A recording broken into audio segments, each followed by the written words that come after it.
Hello everyone, welcome back to Let It Cook cooking channel. Today something for grilling, burger buns, quick burger buns. For that we need milk, oil, butter, yeast, salt and sugar. Eggs and sesame seeds.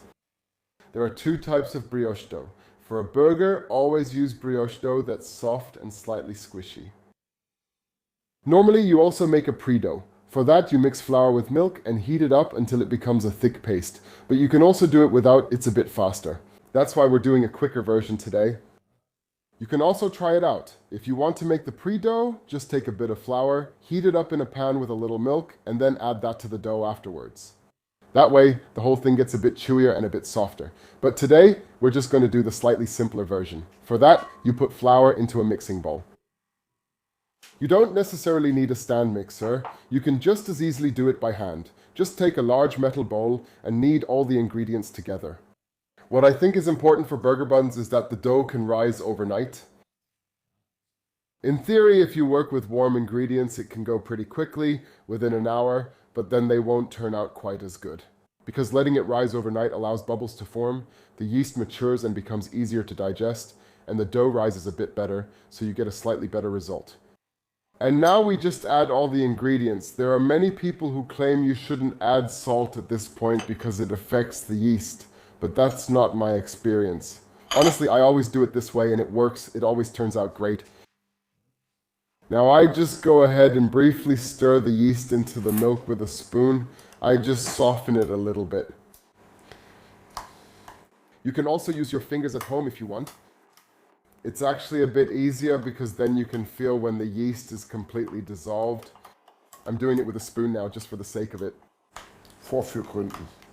When the yeast is completely dissolved, as I already told you, it's best to just add it to the flour with your fingers. Now let's add 3 eggs first. Eggs are always a bit tricky. Check the dough's consistency. Sometimes you need 3 eggs, other times 4, depending on their size. I've also linked it for you. Start with 3, and if the dough isn't soft enough, just add another egg. Now let it knead for 5 minutes until the dough is smooth. I'll show you.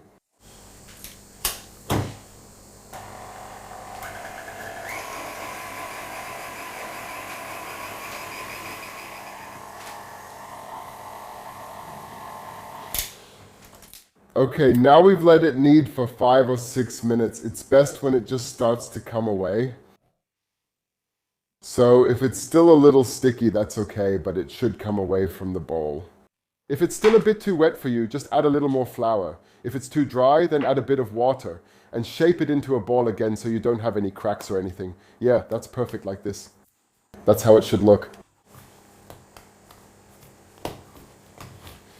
And now you take it and keep shaping it downwards so that you get a nice round ball.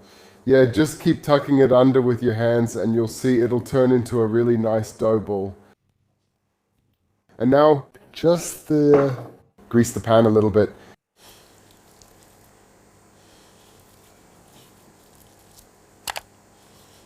Properly.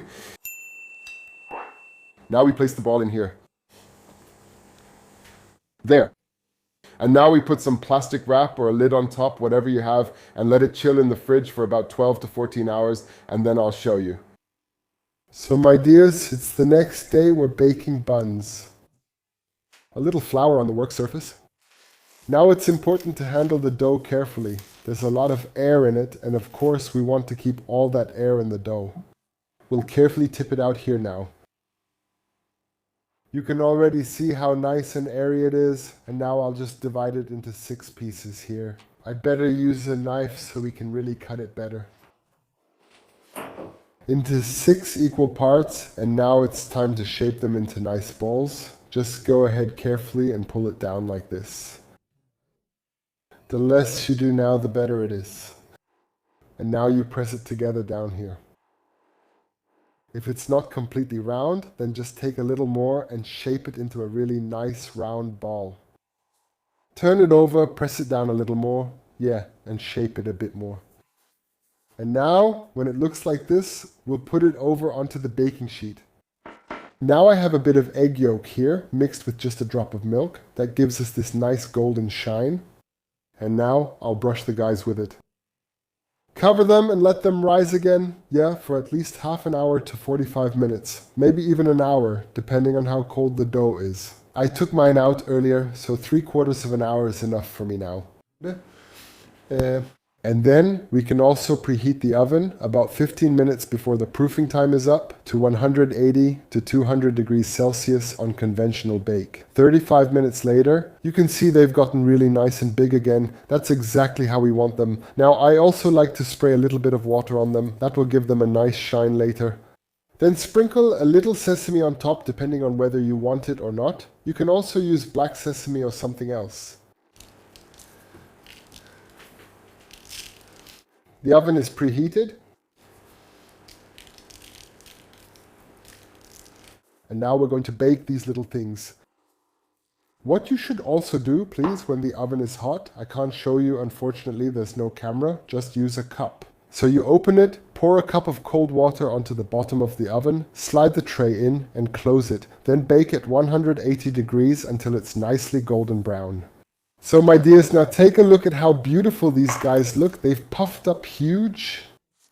My oven is a bit uneven, I have to say. Some are a bit lighter, some are a bit darker, but I'm still very satisfied with the result.